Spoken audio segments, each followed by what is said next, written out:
ભાજપ આગેવાનના ઉપવાસ આંદોલન રાજકોટમાં પરસાણા ચોકથી કણકોટ જવાનો રસ્તો અતિ બિસ્માર રસ્તાનું રાજકારણ કરી અધિકારીઓ ગાંઠતા ન હોવાનો આક્ષેપ। અહેવાલ સંજય પોપટ। अधिकारियों નથી સાંભળતા તો નેતાઓ માંગીએ છીએ કે રોડ સરખો થાય। અમારે રોજ છે આ રોડ ઉપર એક્ટિવા લઈને જવાનું હોય, વસ્તુ લેવા જવાનું, આખો રોડ અમે પણ કેટલી ભૂલો પાડી ખાડા જ છે। છોકરાઓને લઈને જવું હોય ને તો કાગળો ઉપર જ થાય છે। પીવે છે, એક્ટિવામાં બેસવાનું, એક કહે છે કે મમ્મા પકડીને બેસવું છે। એને પણ મારો આ રજૂ તમે કેટલી વાર કરેલી હશે? અમે તો ઘણી વાર કરેલી છે, અમે 6 વર્ષથી રહીએ છીએ, ક્યારેય રસ્તો બન્યો જ ન હોય। આવી રીતે દર ચોમાસે આ જ પ્રોબ્લેમ હોય છે, ખાડા હોય છે, પાણી ભરાય છે, મોટાઓને એક્ટિવા લઈને જવાનું હોય છે। બોલો કેવો પ્રોબ્લેમ થાય? તમને ક્યાં કાંઈ દેખાય છે રસ્તો બન્યો હોય એવો? રસ્તો જ નથી દેખાતો, ખાલી ધૂળ જ દેખાય છે।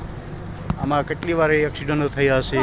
ઘણી વાર મોટાઓ જાતા હોય ને કેટલું સાવચેતી રાખીને જવું પડે, ધીમે ધીમે ચલાવવું પડે, ને તો સ્લીપ થઈ જાય। કેટલી રોડ રસ્તાનું કરો। આ બધા છોકરા અમે ગલઢાઓ બધા આમાં નીકળીએ, કેમ જવું કઈ રીતે આમાં એ ખબર નથી પડતી કે આ રસ્તા બનાવીએ કે આ રોડ બનાવીએ કે અમે બધાય વેરો તો બધાય ભરીએ છીએ આવ્યા તે દીના, પણ કોઈ ધ્યાનમાં કાંઈ લેતું જ નથી।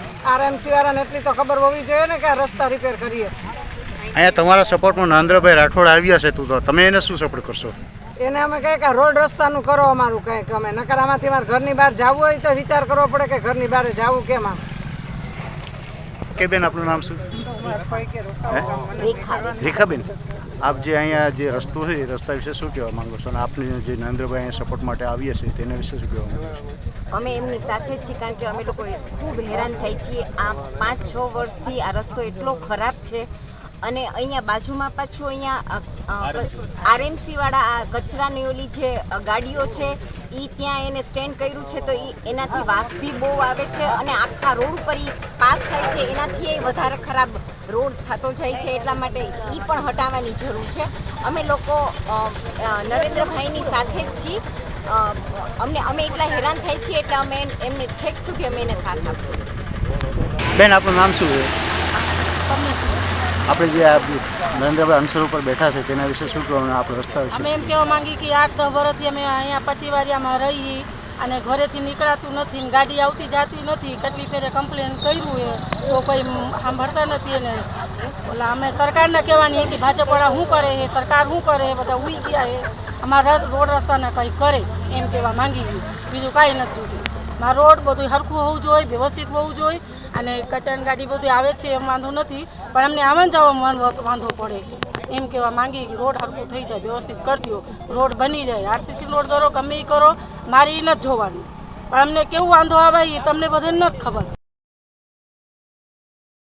બેન, આપનું નામ શું? બેન રમેશભાઈ ચાવડા।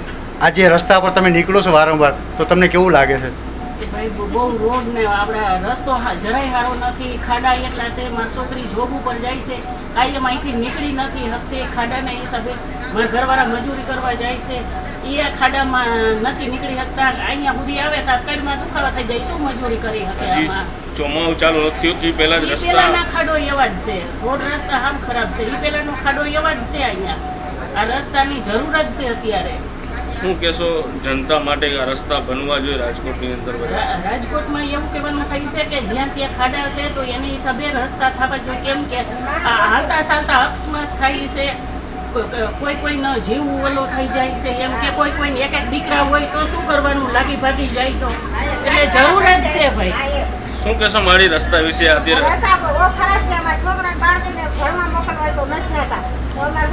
એટલે રસ્તાની હિસાબે ભણવા પણ નથી જતા છોકરા? આમાં કેમ જાય? આપણે બીકટ લાગે, આમાં કેમ મોકલવા? ગાડી સ્લીપ થઈ જાય, એક છોકરા હોય આમાં નોકરી ઉપર કેમ મોકલવા આપણે? શું કહેશો કાયમ અપડાઉન કરો છો તો રસ્તામાં કેટલો ટાઈમ તમારા ટાઈમમાં પણ ટાઈમમાં મોડું થઈ જાય, છોકરાને પાછા મોકલી દે સ્કૂલથી। જરૂર જ છે, આ રસ્તાની જરૂર જ છે રાજકોટ।